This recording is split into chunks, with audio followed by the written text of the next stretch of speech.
Jonathan Frizzy dan Ririn Dwi Ariyanti makin berani go public. Siapa yang tak kenal dengan sosok Ririn Dwi Ariyanti dan Jonathan Frizzy? Seperti yang diketahui bahwa nama Ririn Dwi Ariyanti sempat terseret dalam drama perceraian Jonathan Frizzy. Jonathan Frizzy dan Dena Devanka sempat heboh jelang perceraian keduanya. Dena Devanka menuding bahwa Jonathan Frizzy ada main dengan sosok Ririn Dwi Ariyanti. Namun, saat itu keduanya membantah berselingkuh dan hanya berteman saja. Kendati demikian, pasca perceraian Jonathan Frizzy dan Dena Devanka, Ijong malah semakin menempel dengan Ririn.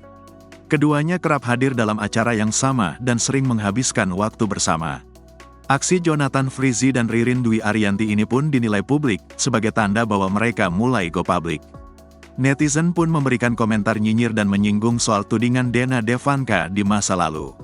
Jonathan Frizzy sempat berkomentar atas hubungannya dengan Ririn Dwi Ariyanti. Apakah benar udah go public dengan yang baru, Ririn Dwi Ariyanti? Tanya Raffi Ahmad. Jonathan Frizzy pun meminta didoakan yang terbaik.